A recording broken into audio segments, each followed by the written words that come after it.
തേജു പോയ വഴിയെ റിജുവിന്റെ കണ്ണുപോയി. അവൻ തിരിഞ്ഞ് ഹാളിലെ ചുവരിലെ ഫോട്ടോയിലേക്ക് നോക്കി. അറിഞ്ഞില്ല മോളെ, നീയാണ് അവളുടെ ഉള്ളിലുള്ളതെന്ന്. എന്നോട് എന്തോ പറയാൻ വരുന്നവളെ ഞാൻ ആട്ടിപ്പായിച്ചു, ഒരുപാട് വേദനിപ്പിച്ചു, അവഹേളിച്ചു, പറ്റിപ്പോയി. റിജു നിതയുടെ ഫോട്ടോ നോക്കി കരഞ്ഞു. ജിൻഡോ പിന്നിലൂടെ വന്ന് അവന്റെ തോളിൽ കൈവച്ചു. എന്താടാ? ഡാ ജിൻഡോ, ഞാനാണ് അവളെ ഫോളോ ചെയ്തത്. നീയോ? എന്തിന്? പറയാം. അന്നൊരിക്കൽ ഞാനും മാർട്ടിയും കൂടെ കോയമ്പത്തൂരിലേക്ക് ഒരു കേസിന്റെ അന്വേഷണത്തിനായി പോയിരുന്നു. അവിടെ വെച്ച് വിശന്നപ്പോൾ ഒരു ഹോട്ടലിൽ കയറി. അവിടെ തേജുവും അവളുടെ കൂട്ടുകാരും ഉണ്ടായിരുന്നു. കഴിച്ചു കഴിഞ്ഞ് പുറത്തേക്ക് ഇറങ്ങാൻ തുടങ്ങിയ എന്റെ നെഞ്ചിൽ അവൾ ഇടിച്ചു. യാദൃശ്ചികമായി അവൾ കൊഴിഞ്ഞു വീണു. ഞങ്ങൾ അവളെ ഒരു ഹോസ്പിറ്റലിലാക്കി. പിന്നീട് ഒരു 2-3 മാസത്തിന് ശേഷം ഞാൻ അവളെ ഇവിടെ വെച്ച് കണ്ടു. എന്നെ കണ്ടപാടെ എന്നോട് സംസാരിക്കാൻ വന്നു. പറഞ്ഞുകൊണ്ട് റിജു അന്നത്തെ സംഭവത്തെക്കുറിച്ച് ഓർത്തു. ഹലോ ചേട്ടാ, എന്നെ ഓർമ്മയുണ്ടോ? തേജുവിനെ കണ്ടപ്പോൾ റിജുവിന്റെ കണ്ണൊന്നു കുറുകി. ഓർമ്മയുണ്ട്. കോയമ്പത്തൂരിൽ വെച്ച് ഇടിച്ചത് താനല്ലേ? ആഹാ, അപ്പം മറന്നിട്ടില്ല അല്ലേ? ഇവിടെ എന്താ? ഞാൻ ഇവിടെ അല്ലേ മാളിയേക്കൽ അസോസിയേറ്റ്സിൽ ഇന്റേണായിട്ട് ജോയിൻ ചെയ്തേക്കുന്നു. അല്ല, ചേട്ടന്റെ പേരെന്താ? അവൻ രൂക്ഷമായി അവളെ നോക്കിയിട്ട് ഋഗ്വേദ് എന്ന് പറഞ്ഞു. ഐ എം തേജസ്വിനി എന്ന് പറഞ്ഞ് അവൾ കൈനീട്ടി. അവളുടെ കലപില സംസാരം ശരിക്കും അവനെ ഇറിറ്റേറ്റ് ചെയ്തിരുന്നു. ഞാൻ ഒന്നും ചോദിക്കാതെ തന്നെ എന്നോട് ഇടിച്ചു കയറി സംസാരിക്കുന്ന അവളെ കണ്ടപ്പോൾ സത്യത്തിൽ ദേഷ്യമാണ് വന്നത്. എന്നാൽ അവളോട് സംസാരിക്കുമ്പോൾ മാത്രം എന്നിലുണ്ടാവുന്ന മാറ്റം, അതുമാത്രം എത്ര ആലോചിച്ചിട്ടും എനിക്ക് മനസ്സിലായില്ല. അന്നത്തെ ദിവസത്തിനു ശേഷം ഞാൻ അവളെ 1-2 വട്ടം കണ്ടു. ഒരിക്കൽ ജിത്തുവിന്റെ കൂടെ കറങ്ങുന്നത് കണ്ടു. പിന്നീട് ഒരിക്കൽ അവൾ എബിന്റെ പിന്നാലെ പോകുന്നത് കണ്ടു. ഒരു ദിവസം അലക്സ് സാറിനോട് സംസാരിച്ചു കൊണ്ടിരിക്കുമ്പോൾ അവൾ അങ്ങോട്ട് വന്നു. സാറിനോട് എന്തൊക്കെയോ സംസാരിച്ചു.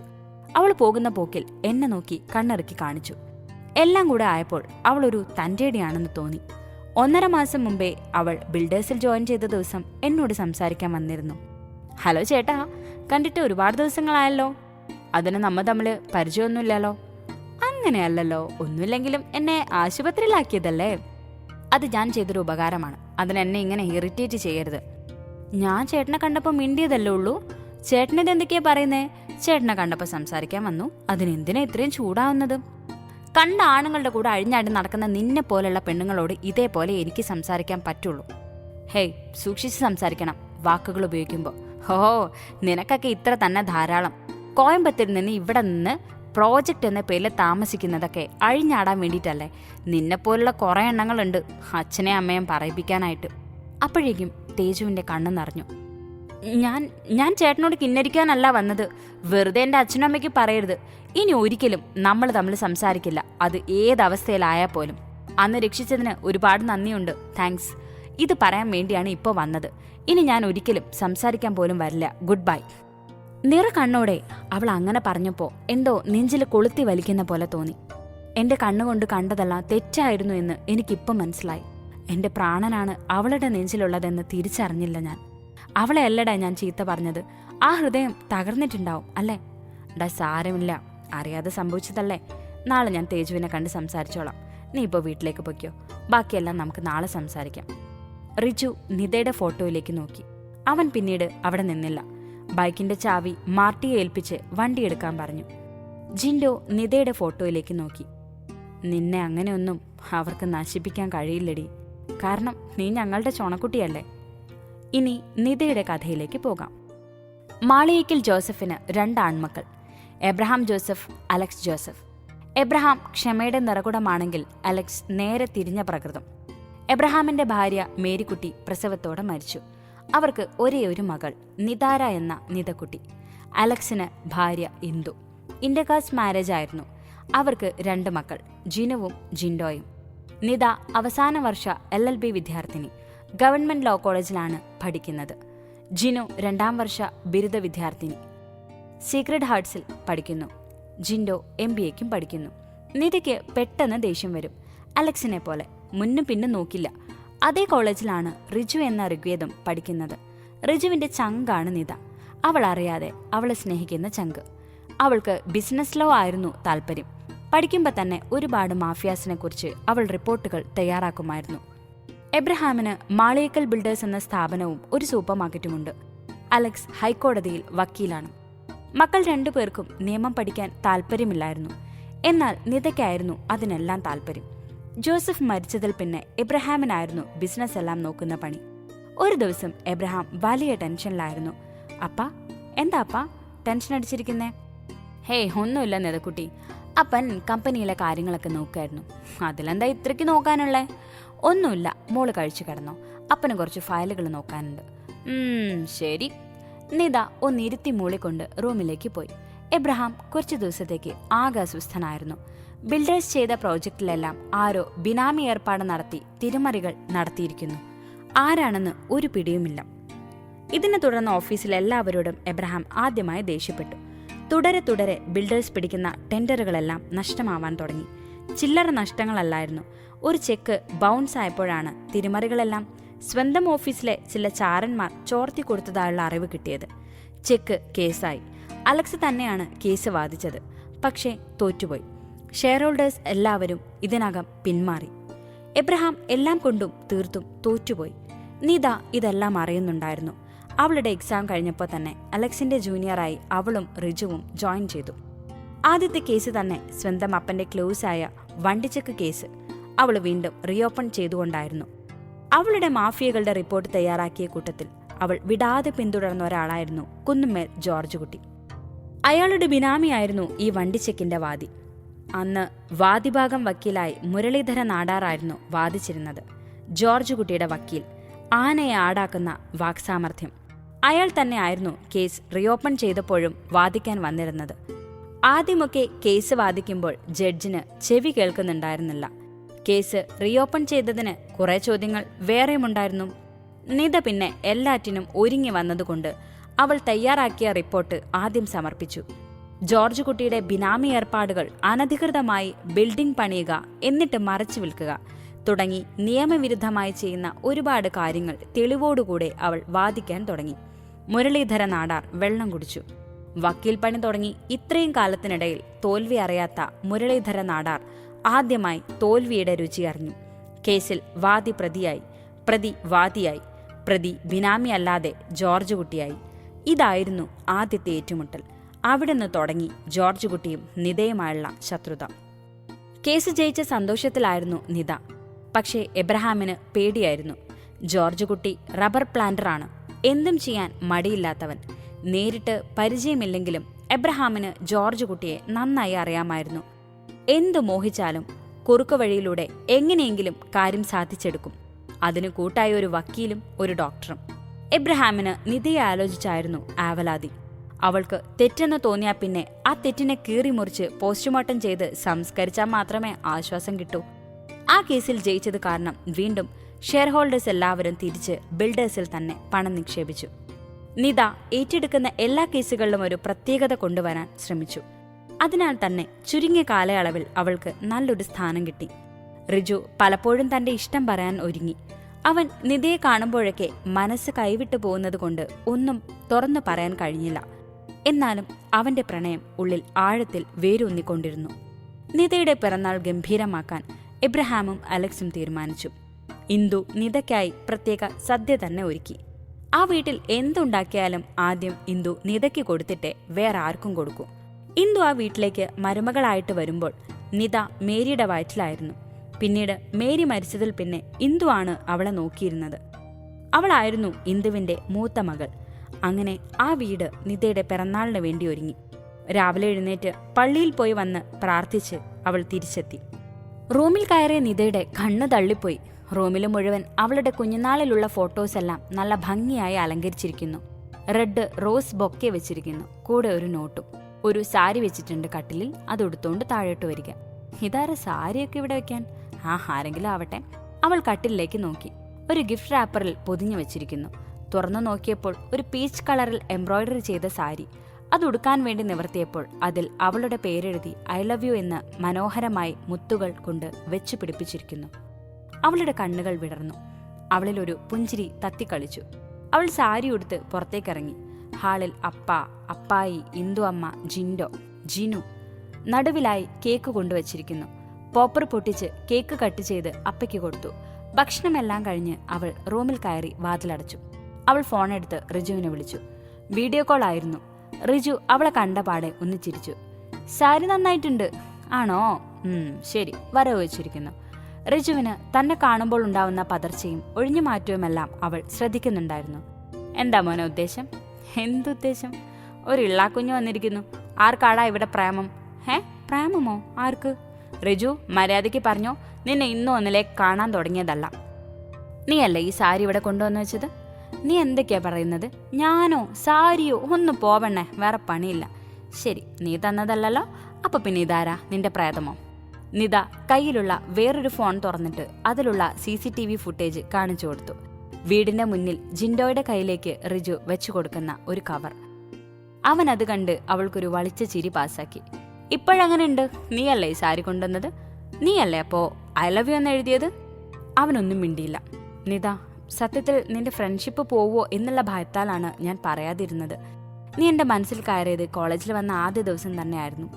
പിന്നെ നീ എൻ്റെ ചങ്കായി. ഇപ്പൊ നീ എനിക്ക് എല്ലാമാണ്. നിത ചിരിച്ചുകൊണ്ട് നിന്നു. നിനക്കെന്താ താല്പര്യമില്ലേ? നിന്റെ മനസ്സിൽ അങ്ങനെ ഇല്ലെങ്കിൽ വേണ്ടടാ, നമുക്കിങ്ങനെ നല്ല ഫ്രണ്ട്സായിട്ടിരിക്കാം. അല്പം ഇടർച്ചയോടെ തന്നെയാണ് അവനിതെല്ലാം പറഞ്ഞത്. റിജു, നിന്നെ എപ്പോഴാണ് ശ്രദ്ധിക്കാൻ തുടങ്ങിയത് എന്നറിയില്ല, പക്ഷെ ഇഷ്ടമായിരുന്നു. നമുക്ക് അപ്പൻ്റെ ബിസിനസ് എല്ലാം ജിൻഡോയെ ഏൽപ്പിച്ച് സ്വസ്ഥമായിട്ട് കല്യാണം കഴിക്കാം. അവൾ പുഞ്ചിരിച്ചുകൊണ്ട് പറഞ്ഞു.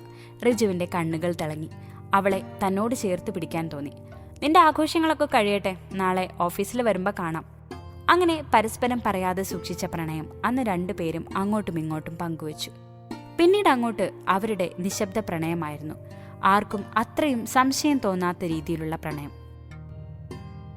ജോർജ് കുട്ടിയുടെ പല ഇടപാടുകളും നിത പുറത്തേക്ക് കൊണ്ടുവന്നു. പ്രത്യക്ഷത്തിൽ അയാളുടെ ശത്രു നിത മാത്രമായി.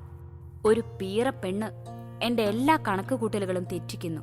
വിടാൻ പാടില്ല. അവളുടെ ഏറ്റവും പ്രിയപ്പെട്ടത് പോകണം, അല്ലേൽ അവളെ നശിപ്പിക്കണം. ഡാൽവിനെ, നമ്മുടെ പിള്ളേരെ വിളി, അവൾക്ക് നല്ലൊരു സമ്മാനം കൊടുക്കാൻ പറ. ശരി അപ്പച്ച. ആൽവിൻ, പുറമെ നിന്ന് കാണുന്നവർക്ക് അവൻ നല്ലൊരു പുത്രനാണ്. പക്ഷെ ചില കാര്യങ്ങളിൽ അവൻ ആളൊരു മഹാചെറ്റയാണ്, പ്രത്യേകിച്ച് പെൺവിഷയങ്ങളിൽ. ആരാലും കണ്ടുപിടിക്കാനും കഴിയാത്ത രഹസ്യങ്ങളുടെ കൂടാരമായിരുന്നു ആൽവിൻ. ആൽവിൻ തന്റെ ടീംസിനെ വിളിച്ചു. ഒരു വൈകുന്നേരം നിത ഓഫീസിൽ നിന്ന് ഇറങ്ങാൻ വൈകി. സാധാരണ അലക്സിനൊപ്പം പോകുന്ന നിത അന്നൊരു കേസിന്റെ കാര്യത്തിന് കൂടുതൽ പഠിക്കാനായി ഓഫീസിൽ തന്നെ ഇരുന്നു. രാത്രി ഒരു 10 മണി കഴിഞ്ഞാണ് ഇറങ്ങിയത്. വീട്ടിലേക്ക് ഇറങ്ങുകയാണെന്ന് മെസ്സേജ് ഇട്ട് അവൾ കാർ പാർക്ക് ചെയ്ത് അടുത്തേക്ക് പോയി. അവിടെ അവളുടെ കാറിന്റെ ചുറ്റും കുറച്ച് പയ്യന്മാർ നിൽക്കുന്നുണ്ടായിരുന്നു. കണ്ടിട്ട് അത്രയ്ക്ക് പന്തികേട് തോന്നിയിരുന്നു. അവൾ ബാഗിൽ പിടിമുറുക്കി. അവളെ കണ്ട പിള്ളേരടുത്തേക്ക് വന്നു. ഡാ, ഇതാണോ ആ ചരക്ക്? ഇതിപ്പോ ആകെ നരുന്ത് പോലുള്ളത്. നമുക്ക് പണി എളുപ്പമായി. കൊച്ചേ, ഇനി ഞങ്ങളുടെ സാറിന്റെ പിന്നാലെയുള്ള ഓട്ടോ ഒന്ന് നിർത്തണേ. അത് പറയാൻ വേണ്ടിയിട്ടാ ഞങ്ങൾ വന്നത്. അതിനെന്താ ചേട്ടാ, നിർത്താലോ. ആരാണ് ചേട്ടന്മാരുടെ ബോസ് എന്ന് പറഞ്ഞ സൗകര്യമായിരുന്നു. കാരണം ഒരുപാട് കേസുകളുണ്ടല്ലോ, അതാണ്. ഹൈ, കുട്ടിക്ക് വേഗം പിടികിട്ടി. അതിപ്പോ ഞങ്ങളുടെ ബോസ് എന്ന് പറയുന്നത് ആൽവിൻ മുതലാളി, നമ്മുടെ കുന്നുമ്മേ ജോർജ് കുട്ടിയുടെ മകൻ. ഓഹോ, ലവനോ? ആഹാ, അതെ, ഞാൻ പറഞ്ഞത് പിൻവലിച്ചു. എനിക്ക് അവരുടെ കേസ് പെരുത്തിഷ്ടായി. So no compromise dear. വന്ന ചെറുക്കന്മാർക്ക് വിറഞ്ഞങ്ങ് കയറി. ഡി, മര്യാദയ്ക്ക് പറഞ്ഞാൽ മനസ്സിലാവില്ലല്ലേ? ഇല്ലല്ലോ സുഹൃത്തെ. ഡാ കൊല്ലടാ ഈ മോളെ. അപ്പനെ വിളിക്കുന്നോടാ നാറി എന്ന് പറഞ്ഞുകൊണ്ട് അവൾ നല്ലൊരു പഞ്ച് സംസാരിച്ചുകൊണ്ട് നിൽക്കുന്ന ചേട്ടന് കൊടുത്തു. പിന്നെ അവിടെ പൊടി പൂരമായിരുന്നു. അല്പസമയത്തിന് ശേഷം അവൾ ഒരു ആംബുലൻസ് വിളിച്ച് എല്ലാത്തിനെയും കയറ്റിവിട്ടു. ആൽവിന് കിട്ടുന്ന ആദ്യത്തെ തിരിച്ചടിയായിരുന്നു അത്. അവൾ സാധാരണ ഒരു പെണ്ണാണ് എന്നായിരുന്നു അവൻ വിചാരിച്ചിരുന്നത്. ഇനി ഒരു വഴിയേ ഉള്ളൂ, അവളെ കൊല്ലുക. പല്ല് ഞെരിച്ചുകൊണ്ട് ആൽവിൻ സ്വയം പറഞ്ഞു. വീട്ടിലെത്തിയ നിതയുടെ കോലം കണ്ട് എല്ലാവരും ആശ്ചര്യപ്പെട്ടു. എന്താ നിതക്കുട്ടി ഇത്? നിനക്ക് എന്താ പറ്റിയത്? ഒന്നുമില്ലപ്പാ, കുറച്ചു പേർക്ക് എന്നെ നല്ലോണം പരിചയപ്പെടണമെന്ന്. അതും പറഞ്ഞുകൊണ്ട് ഓഫീസിൽ വന്നിരുന്നു. എന്നിട്ടെന്താ പരിചയപ്പെട്ടു? ആരാ? ഓഹോ, അതെന്തിനാ ഈ പറയുന്നത്? നിത, നീയേ ഉള്ളൂ എനിക്ക് കൂട്ടായിട്ട്. നിന്നെ നഷ്ടപ്പെടാൻ വയ്യേ. അയ്യേ, അപ്പയ്ക്കെന്താ? അല്ല, പരിചയപ്പെടാൻ വന്നവരുടെ പപ്പും പൂടയും ബാക്കി വെച്ചോ നീ? അവിടേക്ക് വന്ന അലക്സ് ചോദിച്ചു. അങ്ങനെ ചോദിച്ചാ അവരെ അഡ്മിറ്റ് ചെയ്ത ഹോസ്പിറ്റലിൽ പോയി അന്വേഷിക്കണം. ബെസ്റ്റ്. നീ ആരുവാ? ജാൻസി റാണിയോ? ഓ, അങ്ങനെയൊന്നും പുകഴ്ത്തല്ല പൈ, നോം ജീവിച്ച് പൊക്കോട്ടെ. അടി കാന്താരി, നീ പഠിച്ച സർവായോധന കലകളും പരീക്ഷിച്ചോ? ചെറുതായിട്ട്. ഒരുത്തന് കാത് കേൾക്കില്ല, അടിക്കുമ്പോൾ നല്ല ചെവിക്കുറ്റി നോക്കി കൊടുത്തു. അവൻ എൻ്റെ അപ്പനെ കയറി തെറി വിളിച്ചോ പൈ.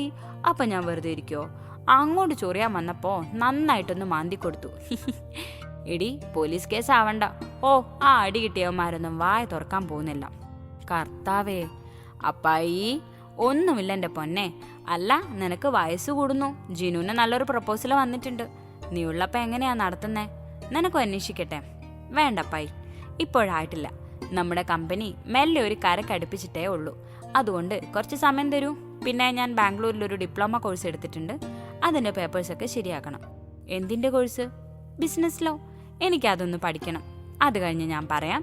നിന്റെ മനസ്സിലാരേലും ഉണ്ടോ കൊച്ചേ? അങ്ങോട്ട് വന്ന ഇന്ദു ചോദിച്ചു. അമ്മയ്ക്ക് തോന്നിയോ അങ്ങനെ? അല്ല, ഈ ചട്ടമ്പി കല്യാണിയൊക്കെ സഹിക്കണമെങ്കിൽ അതിനനുസരിച്ച് നിൽക്കുന്ന ചെറുക്കൻ വേണ്ടേ? അമ്മയും ട്രോളി തുടങ്ങിയോ? പോയി ഫ്രഷ് ആയി വന്നേ, ഞാൻ കഴിക്കാൻ എടുത്തു വെക്കാം. ഇച്ചായ, ജിനുവിന്റെ പ്രപ്പോസൽ നമുക്ക് മുന്നോട്ട് കൊണ്ടുപോകാം. അവർക്ക് ഫോട്ടോ കണ്ട് ഇഷ്ടമായി എന്നല്ലേ പറഞ്ഞേ? നമ്മുടെ നിതക്കുട്ടിക്ക് എപ്പോൾ തോന്നുന്നോ അപ്പം നമുക്ക് അന്വേഷിക്കാം. ശരി, അവരോട് ഡേറ്റ് ഫിക്സ് ചെയ്യുന്ന കാര്യത്തെക്കുറിച്ച് സംസാരിക്കാം. അടുത്ത ദിവസം തന്നെ ജിനുവിനെ കാണാൻ പയ്യൻ വന്നു. അവർക്കെല്ലാം ഇഷ്ടമായി. ചെറുക്കൻ ഡൽഹിയിലാണ് പഠിച്ചതൊക്കെ. അവിടെ തന്നെയാണ് ജോലിയും. പുള്ളിയും വക്കീല് തന്നെ. അങ്ങനെ മനസ്സമ്മതവും കെട്ടും ഒരാഴ്ചയുടെ ഇടവേളയിൽ നടത്താൻ തീരുമാനിച്ചു. ഇടപ്പള്ളിയിലെ പള്ളിയിൽ വെച്ച് അങ്ങനെ ജിനുവിന്റെ കെട്ടും നടന്നു. കല്യാണം കഴിഞ്ഞ് കുറച്ചു കഴിഞ്ഞതും തന്നെ നിത ബാംഗ്ലൂർക്ക് പോയി അഡ്മിഷൻ കാര്യങ്ങളെല്ലാം ചെയ്തു. ഒരാഴ്ച കഴിഞ്ഞ് തിരിച്ചു വന്നു. കുറച്ചു ദിവസങ്ങൾ കഴിഞ്ഞതും ആൽവിന് നേരെ ഒരു കേസ് ഫയൽ ചെയ്തു. ഒരു കൺസ്ട്രക്ഷൻ കമ്പനിയുമായിട്ട് നടത്തിയ ഡീലിൽ തിരിമറി ചെയ്തു, അതും ബിനാമിയെ വെച്ച്. കേസ് അല്പം സ്ട്രോങ് ആയി തന്നെയായിരുന്നു. വിചാരിച്ച രീതിയിൽ ആൽവിന് ഊരിപ്പോരാൻ കഴിഞ്ഞില്ല. അവൻ അറസ്റ്റ് ചെയ്തു. കേസ് കുറച്ച് നീണ്ടുപോയി. ആൽവിനെ ജാമ്യത്തിലിറക്കി. ബാംഗ്ലൂരിൽ നിന്നും നിതയ്ക്ക് വിളി വന്നു. അവൾ കേസ് അലക്സിനെ ഏൽപ്പിച്ച് ക്ലാസ്സിൽ അറ്റൻഡ് ചെയ്യാൻ പോയി. മാസത്തിൽ 3 മുതൽ 5 കോണ്ടാക്ട് ക്ലാസ്സുകളായിരുന്നു ചെയ്യേണ്ടത്. ആദ്യത്തെ ആയതുകൊണ്ട് തുടർച്ചയായി 2 ദിവസം അവൾക്ക് അവിടെ നിൽക്കണമായിരുന്നു. അവൾ പോയതിന്റെ 2-ാം ദിവസം കേസുണ്ടായിരുന്നു. കേസിൽ അലക്സിനെ വാദിക്കാനുള്ള സമയം പോലും മുരളീധര നാടാർ കൊടുത്തില്ല. നീത ഇതെല്ലാം അറിയുന്നുണ്ടായിരുന്നു. ആൽവിൻ അവളെ കുരുക്കാനുള്ള എല്ലാ തന്ത്രങ്ങളും മെനയുകയായിരുന്നു. അങ്ങനെയാണ് അവൾ യാത്ര ചെയ്യുന്ന ബസ്സും സമയവും അറിഞ്ഞത്. അവിടേക്ക് ആൽവിൻ തന്നെ പോയി ട്രക്ക് ഇടിച്ചതുപോലെ വരുത്തി തീർത്തു. അങ്ങനെയാണ് നിത മരിക്കുന്നത്. നമുക്കിനി വർത്തമാനകാലത്തിലേക്ക് കടക്കാം. വീട്ടിലെത്തിയ തേജുവിനെ കാത്ത് ഉണ്ണിയുണ്ടായിരുന്നു. ജാനകിയും കൂട്ടിയിരുന്നു. എന്താണ്, രണ്ടുപേരും കൂടി റൊമാൻസിക്കുകയാണോ? വന്നോ? എവിടെയായിരുന്നു രണ്ടെണ്ണവും? ഞങ്ങളൊന്നേ കറങ്ങാൻ പോയി. കറങ്ങാനോ അതോ ഇടിക്കാനോ? അങ്കിളിന് എന്ത് പറ്റി? തേജു, നിന്നോട് നിതയെക്കുറിച്ച് പറഞ്ഞപ്പോൾ ഉണ്ടായ ഭാവമാറ്റം അതെനിക്ക് നന്നായി അറിയാം. അലക്സ് സാർ വിളിച്ചിരുന്നു ഇപ്പോൾ, നീ എത്തിയോ എന്ന് ചോദിച്ചിട്ട്. ചന്ദ്രു അറിഞ്ഞാ പിന്നെ? അങ്കിൾ, ആരും അറിയില്ല. മോളെ, നിന്നെ ചന്ദ്രുവിന് ജീവനാണ്. നിനക്കെന്തെങ്കിലും പറ്റിയാ പിന്നെ? ഒന്നും പറ്റില്ല. നിതയെ നശിപ്പിച്ച പോലെ എന്നെ അവർക്ക് നശിപ്പിക്കാൻ പറ്റില്ല. ആൽവിന് മാത്രമേ എന്നെ അറിയൂ. അതുകൊണ്ടാണ് ആദ്യം അവനെ വീഴ്ത്തിയത്. ഇനി അടുത്തത് ആ ഡോക്ടർ. അതിനുള്ള കരുക്കൾ അണിയറയിലാണ്. മോളെ, നീ ഇതെന്തിനുള്ള പുറപ്പാടാണ്? ആദ്യമൊക്കെ നീ നിതയെ അറിയാനുള്ള ത്വര കൊണ്ടാണെന്ന് തോന്നിയതുകൊണ്ടാണ് ഞാൻ എല്ലാ കാര്യങ്ങളും പറഞ്ഞത്. ഇതിപ്പോ പ്രതികാരമല്ലേ? അതെ, അത് തന്നെ. അവരുടെ കൊള്ളരുതായ്മകളെ ചൂണ്ടിക്കാണിച്ചതിന് അവർ ഇല്ലാതാക്കിയത് ഒരു കുടുംബത്തെയാണ്. അപ്പോ അവരെ ശിക്ഷിക്കുകയല്ലേ വേണ്ടത്? മോളെ, ശിക്ഷിക്കാൻ നമുക്കാവില്ല. അവരൊക്കെ ചെകുത്താന്മാരാണ്. എന്തും ചെയ്യാൻ മടിക്കാത്തവരാണ്. ആര് പറഞ്ഞു ശിക്ഷിക്കാൻ പറ്റില്ല എന്ന്? നമ്മൾ കേട്ടിട്ടില്ലേ, പെണ്ണൊരുമ്പെട്ട ബ്രഹ്മനം തടുക്കാനാകില്ല എന്ന്? ഒരു പെണ്ണ് വിചാരിച്ചത് കൊണ്ടാണ് പണ്ട് മധുര തന്നെ അഗ്നിക്കിരയായത്. അതുപോലെ തന്നെയാണ് ഇവിടെയും. നിതാര, പേരുപോലെ തന്നെ വേരൂന്നിയവൾ, എന്നിൽ വേരൂന്നിയവൾ. തേജു, അതെ, തേജസ്വിനി തന്നെ. ഞാൻ തേജു തന്നെയാണ്. പക്ഷേ എന്റെ ഉള്ളിലിരുന്ന് ആരോ പറയുന്നത് പോലെ തോന്നുന്നു അങ്കിൾ. അത് നിങ്ങൾക്ക് പറഞ്ഞാൽ മനസ്സിലാവില്ല. ചിലപ്പോ എന്റെ തോന്നലാവും. സാരമില്ല. നിതയെക്കുറിച്ച് ആലോചിക്കൂ അങ്കിൾ. ചെറുപ്രായത്തിൽ തന്നെ ജീവൻ ബലി കഴിച്ചവൾ, അല്ല നരഭോജികളാൽ ജീവൻ വെടിഞ്ഞവൾ. അവൾക്ക് നീതി കിട്ടണ്ടേ? കിട്ടണം. അത്രേ എനിക്കുള്ളൂ. പേടിയുണ്ട് മോളെ. മോളെ തിരിച്ചു കിട്ടിയ സന്തോഷത്തിലാണ് ഇവിടെ ചന്ദ്രവും രോഹിണിയും. നിന്റെ ജീവൻ ആപത്താണെന്നറിഞ്ഞ ഹേയ്, നല്ലത് മാത്രം ചിന്തിക്കൂ അങ്കിൾ. എനിക്കിപ്പോ അങ്ങനെ ചിന്തിക്കാനാണ് ഇഷ്ടം. തേജു ഇതും പറഞ്ഞ് മുറിയിലേക്ക് ചെന്നു. അവളുടെ കണ്ണിൽ അപ്പോഴും നിതയുടെ ഛായാചിത്രമായിരുന്നു. തേജു കൈയെടുത്ത് നെഞ്ചിൽ വെച്ചു.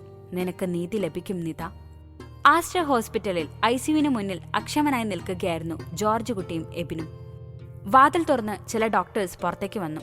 വർഗീസെ, എന്റെ മോന് ആക്സിഡന്റിൽ കൈക്കും കാലിനും പൊട്ടലുണ്ട്. പിന്നെ കാർ മലർന്നടിച്ച് വീണതുകൊണ്ട് തലയുടെ പിൻഭാഗം ഇടിച്ചിട്ടുണ്ട്. ശരീരം തളരാനുള്ള സാധ്യതയുണ്ട്. ഓർത്തോയുടെ ഡോക്ടർ പരിശോധിച്ചു നോക്കി. കുറച്ചു കഴിഞ്ഞാൽ അറിയാം. എന്തൊക്കെയാടാ നീ പറയുന്നേ? ജോർജ് കുട്ടി വിതുമ്പി. അച്ചായൻ ആരാ ഇടിച്ചത്? എബിൻ ആൽവിനെ എത്തിച്ചവരോട് ചോദിച്ചു. അതറിയില്ല സാറേ. പോലീസിൽ കംപ്ലൈന്റ് രജിസ്റ്റർ ചെയ്തിട്ടുണ്ട്. അവർ സ്പോട്ടിലേക്ക് പോയിട്ട് ഇങ്ങോട്ട് വരും. അപ്പോൾ അറിയാം, എന്തായാലും CCTV ഫുട്ടേജ് ഉണ്ടാവുമല്ലോ. പോലീസ് അപ്പോഴേക്കും അവിടെ എത്തി. ആദ്യത്തെ എൻക്വയറി കഴിഞ്ഞ് അവർ ജോർജ് കുട്ടിയെ കണ്ടു. സർ, ഞങ്ങൾ CCTV ഫുട്ടേജ്, പിന്നെ ആക്സിഡന്റ് നടന്ന സ്പോട്ട് ഇവയെല്ലാം കണ്ടു. വണ്ടി ഇടിച്ചത് ജസ്റ്റ് അതൊരു സൈഡിലാണ്. അങ്ങനെ ഇടിച്ചാൽ അങ്ങനെ മറയാനുള്ള ചാൻസ് വളരെ കുറവാണ്. പിന്നെ ആൽവിൻ കുടിച്ചിട്ടുണ്ടോ എന്നറിയണം. ചിലപ്പോൾ ഇടിച്ചപ്പോൾ വണ്ടി കയ്യിൽ നിന്നും കൺട്രോൾ പോയിട്ടുണ്ടെങ്കിൽ അത് ആൽവിന്റെ മേലെയുള്ള തെറ്റാണ്. വണ്ടി ഞങ്ങൾ സീസ് ചെയ്തു. അതിലെ ഡ്രൈവർ പറഞ്ഞു വണ്ടി ചെറുതായിട്ടാണ് തട്ടിയത്. രാത്രി അയാൾ അവിടെ അടുത്തുള്ള പോലീസ് സ്റ്റേഷനിൽ റിപ്പോർട്ട് ചെയ്തിട്ടുണ്ട്. ഇതാരോ കരുതിക്കൂട്ടി ചെയ്തതാ, എന്റെ കുഞ്ഞിനെ ആരോ കൊല്ലാൻ വന്നതാണ്. ജോർജ് കുട്ടി പുലമ്പാൻ തുടങ്ങി. വർഗീസെ സമാധാനിപ്പിക്കുമ്പോഴാണ് അവിടേക്ക് ഒരു നഴ്സ് വന്നിട്ട് ആൽവിന്റെ ബ്ലഡ് റിപ്പോർട്ട് കൊണ്ടുവന്നത്. വർഗീസിന് കൈമാറുന്നതിന് മുമ്പേ അത് പോലീസ് വാങ്ങി പരിശോധിച്ചു. അയാൾ ആ റിപ്പോർട്ട് വായിച്ചിട്ട് ജോർജ് കുട്ടിയെ തുറിച്ചു നോക്കി. നിങ്ങളുടെ മകനെ ആരും കൊല്ലാൻ നോക്കിയതല്ല, കുടിച്ച് പൂക്കുറ്റിയായിട്ട് വണ്ടി ഓടിച്ചതാണ്. പോലീസ് പറയുന്നത് കേട്ട് വർഗീസ് ഡോക്ടർ റിപ്പോർട്ട് വായിച്ചു. ആൽവിന്റെ ബ്ലഡിൽ അളവിൽ കൂടുതൽ ആൽക്കഹോൾ കണ്ടന്റ് ഉണ്ട്. പിന്നെ ചെറിയ ഡ്രഗ്സിന്റെയും തോത് കാണിക്കുന്നുണ്ട്. ഞങ്ങൾ ആൽവിൻ കണ്ണു തുറന്നതിനു ശേഷം വരാം എന്ന് പറഞ്ഞ് പോലീസ് പോയി. ജോർജ് കുട്ടി, ആൽവിൻ എപ്പോൾ മുതലാണ് ഈ സ്വഭാവം തുടങ്ങിയത്? ഈ ഡ്രഗ്സ് അത് അവൻ വല്ലപ്പോഴും മാത്രമേ ഉപയോഗിക്കാറുള്ളൂ. ആഹാ, പിന്നെ എന്തിനാ താൻ കൊല്ലാൻ വന്നതാണെന്ന് വിളമ്പിയത്? ഇന്നലെ പുത്രൻ ആരെ കാണാനാണ് ആലുവ വരെ പോയത്? അവന്റെ ഒരു കൂട്ടുകാരനെ എന്നാണ് പറഞ്ഞത്. ഉവ്വ, കൂട്ടുകാരനായിരിക്കില്ല, കൂട്ടുകാരിയായിരിക്കും. അവിടുന്ന് നല്ലോണം കയറ്റിയിട്ടാണ് വന്നത്. പിന്നെ വേറെയും നടന്നിട്ടുണ്ട്. അതിൻ്റെയൊക്കെ തെളിവുകളുണ്ട്. ഒരുത്തിയെ യമപുരിക്ക് അയച്ച് മെല്ലെ ഇരിക്കുന്നതേ ഉള്ളൂ. ഇനി ഈ വള്ളി ആൽവിനെ പിടികൂടാതെ നോക്കിക്കോ. ഇല്ലടാ, അവൻ വല്ലപ്പോഴുമേ പോവാറുള്ളൂ. ഓഹോ, അപ്പൊ തന്തപ്പടിക്ക് അറിയാം അല്ലേ? ഒരിക്കൽ കാണിച്ചു തന്നിട്ടുണ്ട് ആ പെൺകുട്ടിയെ. അതൊരു പോക്ക് കേസാണ്. എന്ത് കേസായാലും കൊള്ളാം, അവസാനം പെടലിക്ക് പിടിക്കാതെ നോക്കിക്കോ. എബിന് ഇതെല്ലാം കേട്ട് എന്തോ പോലെയായി. അവന്റെ മനസ്സിൽ ആൽവിൻ എന്നും നല്ലവനായിരുന്നു. എബിന്റെ മനസ്സിൽ പലവിധ സംശയങ്ങൾ ഉടലെടുത്തു. എബിൻ പിന്നെ ചോദിക്കാമെന്ന് തീരുമാനിച്ച് വീട്ടിലേക്ക് പോയി. 2 ദിവസത്തിനു ശേഷം ആൽവിൻ കണ്ണു തുറന്നു. പ്രത്യേകിച്ചൊരു ഭാവവ്യത്യാസവും അവനുണ്ടായില്ല. ഓർത്തോയുടെ ഡോക്ടർ വന്ന് എല്ലായിടത്തും തൊട്ടുനോക്കി. മുറിവുള്ള ഭാഗം അനക്കി നോക്കി. ഒരനക്കവും ആൽവിനുണ്ടായില്ല. അവനെ MRI സ്കാനും CT സ്കാനും എടുത്തു. ജോർജ് കുട്ടിയെ ഡോക്ടർ ക്യാബിനിലേക്ക് വിളിപ്പിച്ചു. സി മിസ്റ്റർ ജോർജ് കുട്ടി, ആൽവിന്റെ പിന്നിൽ നല്ലൊരു ക്ഷതം കാണുന്നുണ്ട്. ഇടിയുടെ ആഘാതത്തിൽ സംഭവിച്ചതായിരിക്കും. പിന്നെ രക്തത്തിൽ അമിതമായി കണ്ട മദ്യത്തിന്റെ അംശം. പോരാത്തതിന് ഡ്രഗ്സും എടുത്തിട്ടുണ്ട്.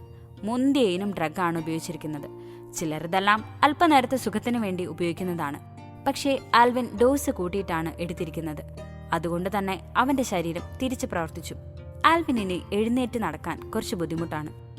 എന്താ ഡോക്ടർ പറയുന്നത്? കുറച്ചു കാലത്തേക്കെങ്കിലും കിടന്ന കിടപ്പിലായിരിക്കും. പിന്നെ ഫിസിയോതെറാപ്പി എല്ലാം ചെയ്യാം. പക്ഷെ അതൊക്കെ മുറിവുകളും ക്ഷതവും ഒക്കെ മാറിയിട്ടേ പറ്റുള്ളൂ. അതുവരെ ഇങ്ങനെ കിടക്കേണ്ടി വരും. ജോർജ് കുട്ടി തളർന്നു. എന്റെ കുഞ്ഞ്, സോറി. ആൽവിനെ കുറച്ചു കഴിഞ്ഞ റൂമിലേക്ക് മാറ്റും. 2 ദിവസം കഴിഞ്ഞ് വീട്ടിലേക്ക് കൊണ്ടുപോവാം. കുറച്ചു കഴിഞ്ഞ് ആൽവിനെ മുറിയിലേക്ക് മാറ്റി. ജോർജ് കുട്ടി മകനെ നെഞ്ചോട് ചേർത്ത് പൊട്ടിക്കരഞ്ഞു. ആൽവിനും കരഞ്ഞു. അവനൊന്നും മനസ്സിലായില്ല.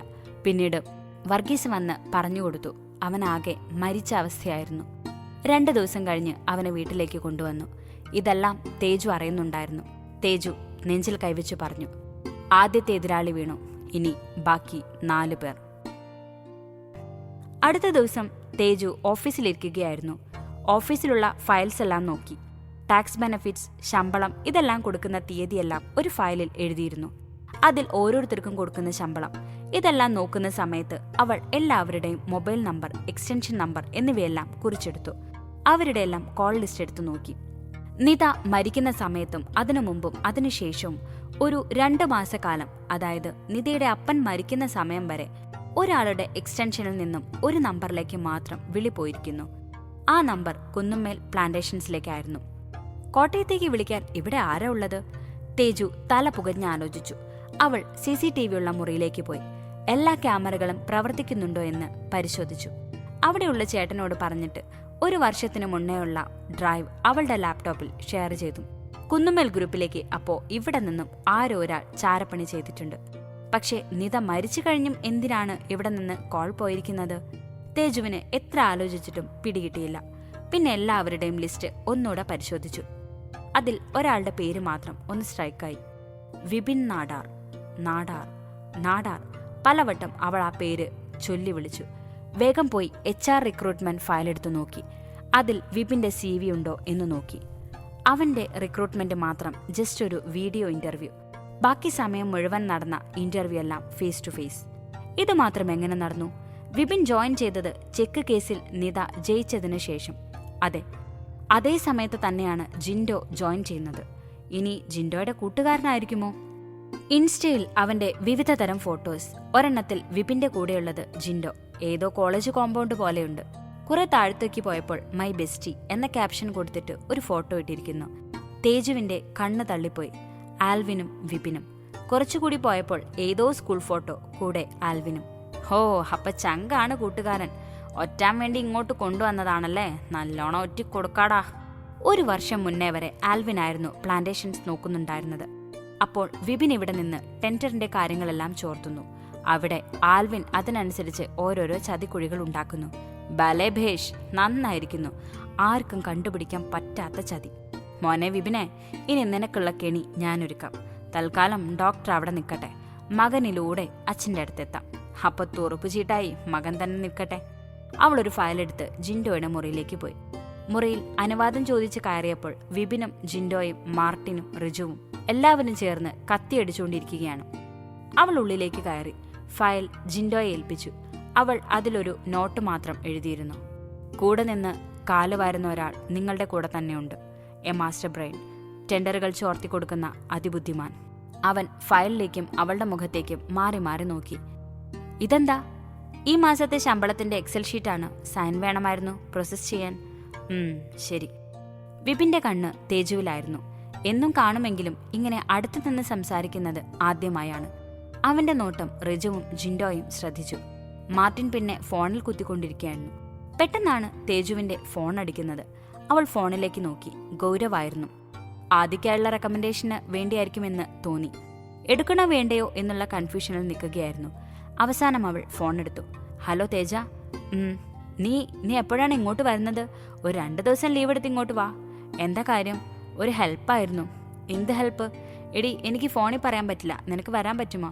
ഇല്ലടാ, എനിക്കിവിടെ കുറച്ച് തിരക്കുണ്ട്, അതുകൊണ്ട് വരാൻ പറ്റില്ല. നീ എന്താണെങ്കിലും മെസ്സേജ് ചെയ്തോ. തേജ, എന്താ നിനക്ക് വേണ്ടത് ഗൗരവ്? അവളുടെ ശബ്ദത്തിൽ ഗൗരവം നിറഞ്ഞു. സത്യമായിട്ടും ആദിക്കായല്ല. പിന്നെ എനിക്ക്. നിനക്കോ? എന്താ കാര്യം? നിന്റെ ഫോണിലേക്കൊരു മെസ്സേജ് വന്നിട്ടുണ്ടാവും. അത് വായിച്ചിട്ട് എനിക്ക് റിപ്ലൈ താ എന്ന് പറഞ്ഞ് അവൻ കോൾ കട്ട് ചെയ്തു. ഇതെന്ത് മാരണമാണെന്ന് വിചാരിച്ച് തേജു ഫോൺ നോക്കി മെസ്സേജ് ഓപ്പൺ ചെയ്തു. അവൾക്ക് തല കറങ്ങുന്ന പോലെ തോന്നി. ഗൗരവ് ജീവിതയെ പ്രപ്പോസ് ചെയ്യുന്ന ഫോട്ടോ. അവളുടെ കിളികളെല്ലാം കൂടുവിട്ടുപോയി. ഗൗരവിന്റെ ഭാഗത്തു നിന്നും അവൾ അത് പ്രതീക്ഷിച്ചില്ല. അവൾ തിരിച്ചു വിളിക്കാൻ ശ്രമിച്ചെങ്കിലും അവളുടെ ഫോൺ കണക്റ്റ് ആയില്ല. നാശം. പിറുപുറത്തുകൊണ്ട് അവൾ ഫോൺ പോക്കറ്റിലിട്ടു. ജിൻഡോ ഫയൽ നോക്കി ചില കമന്റുകൾ ഇട്ടു. അതെല്ലാം നോക്കി കറക്റ്റ് ചെയ്തിട്ട് വരാൻ പറഞ്ഞയച്ചു. അവൾ ഫയലുമായി പുറത്തിറങ്ങി. ഡാ, തേജസ്സിനെ കൊള്ളാമല്ലേ? വിപിൻ എന്തോ ഓർത്ത് ജിൻഡോയോട് പറഞ്ഞു. ജിൻഡോ അതേന്ന് തലയാട്ടി. ഡാ, അവൾക്കും വല്ല ലൈനും ഉണ്ടോ? എന്തേ ഇപ്പൊ അങ്ങനെ ചോദിക്കുന്നേ? കാണാൻ നല്ല സുന്ദരി കൊച്ചല്ലേ, ഒന്ന് മുട്ടി നോക്കാമല്ലോ. KKPP അത്ര തന്നെ, വിപിൻ വഷളത്രത്തോടെ പറഞ്ഞു. എന്തോ ബാക്കി 3 പേർക്കും അത്രയ്ക്ക് ദഹിച്ചില്ല. തേജു ക്യാബിനിലേക്ക് പോയി ഫോൺ എടുത്ത് ഗൗരവിനെ വിളിച്ചു. പക്ഷെ എടുത്തില്ല. അവൾ പിന്നെ വിളിക്കാമെന്ന് പറഞ്ഞ് ജിൻഡോ ഏൽപ്പിച്ച പണി പെട്ടെന്ന് തീർത്ത് അവന്റെ സൈൻ വാങ്ങാൻ വീണ്ടും പോയി. അപ്പോഴും 4 പേരും കൊച്ചുവർത്തമാനം പറഞ്ഞുകൊണ്ടിരിക്കുന്നു. തേജുവിന് ഇത് കണ്ട് രസിച്ചില്ല. അവൾ ഫയൽ വീണ്ടും കൊടുത്തു. ജിൻഡോ അതിലേക്ക് നോക്കി കണക്കുകൾ ഒന്നുകൂടെ ഉറപ്പുവരുത്തി. വിപിൻ അവളോട് സംസാരിക്കാൻ തുടങ്ങി. ആദ്യമൊക്കെ ചെറിയ ചെറിയ കാര്യങ്ങൾ ചോദിച്ച് പിന്നീട് ഉത്തരം മുട്ടിക്കുന്ന ചോദ്യങ്ങളായപ്പോഴേക്കും അവൾക്ക് ദേഷ്യം വന്നു തുടങ്ങിയിരുന്നു. സാറിന് എന്താണ് അറിയേണ്ടത്? ഓപ്പണായിട്ട് ചോദിച്ചോ, വെറുതെ ഇങ്ങനെ മൂക്ക് വളയ്ക്കേണ്ട. ഹേയ്, ഞാൻ ചുമ്മാ ചോദിച്ചെന്നേ ഉള്ളൂ, അതല്ലല്ലോ. ഇത്രയും ചോദ്യം ചോദിച്ചിട്ടും സാറിന്റെ മനസ്സിൽ പുകയുന്ന ചോദ്യം മാത്രം പുറത്തേക്ക് വന്നില്ലല്ലോ. വിപിൻ സത്യത്തിൽ ഞെട്ടിപ്പോയി. ഇവളെന്താ സൈക്കോളജി പഠിച്ചിട്ടുണ്ടോ ഇതെല്ലാം അറിയാൻ? തന്റെ ഭാവി കാര്യങ്ങളെക്കുറിച്ചല്ലേ ചോദിച്ചുള്ളൂ, അല്ലാതെ വേറെ ഒന്നല്ലല്ലോ. എന്റെ ഭാവി എന്ന് സാർ ഉദ്ദേശിച്ചത് കല്യാണമല്ലേ? ഞാനതൊന്നും ഉദ്ദേശിച്ചില്ല. താൻ BBA കഴിഞ്ഞ് MBA ആണോ എടുക്കുന്നത്, അല്ലെങ്കിൽ ജോലി, അങ്ങനെയുള്ള ഭാവി കാര്യങ്ങളാണ് ചോദിച്ചത്. ഉരുളാതെ സാറേ, എന്തെങ്കിലും ചോദിക്കാനുണ്ടെങ്കിൽ നേരിട്ട് ചോദിക്കണം. അതാണ് ആണുങ്ങൾക്ക് അഴക്. വിപിൻ ചൂളിപ്പോയി. അപ്പോഴാണ് തേജുവിന്റെ ഫോണിലേക്ക് ഗൗരവിന്റെ കോൾ വന്നത്. എന്താടാ, നീ എവിടാ? ഞാൻ ഓഫീസിലെവിടെ? എന്താ ഗൗരവ്? അവൾ ചോദിക്കുന്നതിന് മുമ്പേ തന്നെ ക്യാബിന്റെ ഡോറിൽ മുട്ടി ഗൗരവ് ഉള്ളിലേക്ക് വന്നു. അവനെ കണ്ട ആശ്ചര്യത്തിൽ അവൾ വാ പൊളിച്ചു നിന്നു. കൂടെ ആദിയും ശരണുമുണ്ടായിരുന്നു. അവരെ കണ്ട സന്തോഷത്തിൽ അവൾ ഓടിപ്പോയി ഗൗരവിനെ കെട്ടിപ്പിടിച്ചു. നീ എന്താ പറയാതെ വന്നേ? നിനക്കൊരു സർപ്രൈസ് ആവട്ടെ എന്ന് കരുതി. നീ ഫ്രീ ആണോ? എന്നാ പുറത്തേക്ക് പോവാം. എന്താടാ? നിന്നെ വീട്ടിലേക്ക് കൊണ്ടുപോകാനാ വന്നത്. വീക്കെൻഡ് അല്ലേ, അതുകൊണ്ട് വണ്ടി എടുത്തു വന്നു. അവളൊന്ന് ആലോചിച്ചു. ജിൻഡോയുടെ അടുത്തേക്ക് പോയി അവൾ എല്ലാവരെയും പരിചയപ്പെടുത്തി കൊടുത്തു. റിജുവിന് ആദിയുടെ നോട്ടം എന്തുകൊണ്ടോ ദഹിച്ചില്ല. പിന്നെ ഇത്രയും നേരം കൊണ്ട് വിപിന്റെ സംസാരവും അവന് ദേഷ്യം വരുന്നുണ്ടായിരുന്നു. എന്തിനാണ് ദേഷ്യം വരുന്നതെന്ന് അവന് തന്നെ അറിയില്ലായിരുന്നു. തേജുവിനോട് ആരെങ്കിലും അടുത്ത് സംസാരിക്കുമ്പോൾ റിജുവിന് എന്തോ പോലെ ആകും. വിപിൻ അവളെ നോക്കി പുറത്തേക്ക് പോയി. ജിൻഡോ അവൾക്ക് പെർമിഷൻ കൊടുത്തു. അവൾ യാത്ര പറഞ്ഞ് അവരുടെ കൂടെ പോയി.